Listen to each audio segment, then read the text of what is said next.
Over the years, we've watched in awe as Nick and Eva Speakman have worked their magic on people with all sorts of problems, but today they're helping Danielle Cull, whose story is a little more unusual. Well, a British dancer looking for an adventurous career abroad. This is what happened when her dream job ended in a nightmare. In October 2012, Danielle and her friend Beth booked a 6-month dance contract at a hotel in Marsa Alam, Egypt.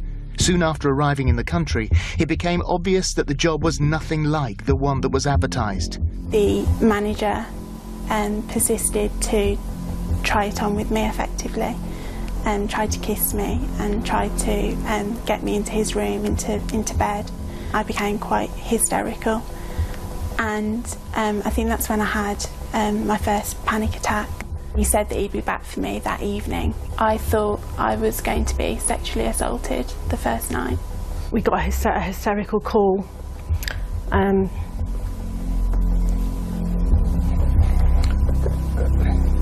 say that she was in trouble.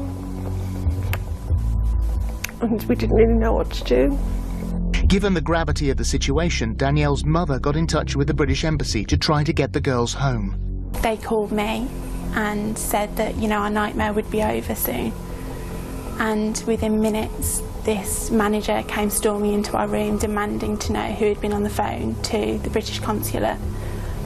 And he told me to put him on the phone to him, and the manager refused to let us go. He said there was nowhere we were going, we were under contract. They'd taken their passports from them. They considered the girls their property and said that they were their property. Fearing for her daughter's life, Danielle's mother paid the men to release her passport. With help from the British Embassy, the girls were safely returned back to the UK. I struggle every day, really. I developed a tic, quite a complex tic, and my anxiety is very, very, very high all the time. After being diagnosed with PTSD 2 years ago, Danielle enlisted the help of the Speakmans. You had a horrible experience for a month of your life. During that whole time, and I can't imagine what you went through, ultimately what happened? They tried it on with me. Okay. It didn't happen. Yeah. They tried to take us away, and that didn't happen. That's right. And we came home. That's right. Yeah. Nothing. What did you say? Nothing. Nothing. Okay. The first night when you were in that room, were there any point where you feel for your life? Yeah. When they said that they were going to stay at the hotel and they'd wait there until we finished the show, and I just thought, this could be it. I don't know what's going to happen here. I just didn't know what was going to happen. How long have you been home now, since that happened? 5 years. Okay. When are you going to accept that they're not coming for you anymore? I don't know.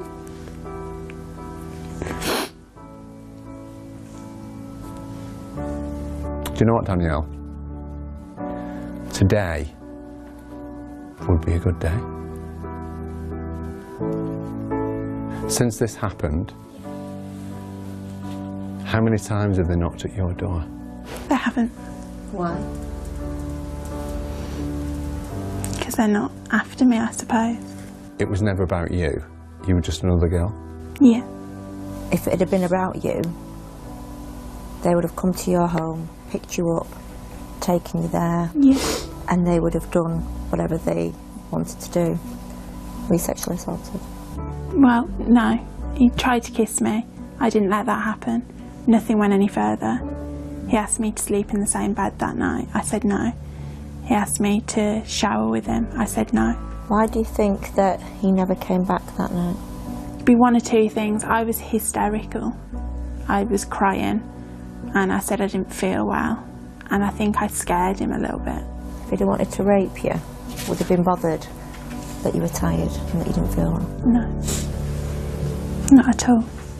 So you spent 5 years being frightened of a set of circumstances when what happened? Nothing. See, she's quite good at saying that word now, isn't she? You see, once you realise that, number one, nothing happened. Number two, you're back home. Number 3, you've been back home and safe for 5 years. And how many people have attacked you since you got back? No one. So essentially what we're saying is you've never been attacked. No. Do you know you've not twitched for ages? I know. Do you notice as well? Who's coming for you? No one. No one. I'd like to go and get your mum if that's okay. Yeah, absolutely. All right. Okay. Yeah. We've spent some time working with Danielle. She'd like to tell you something.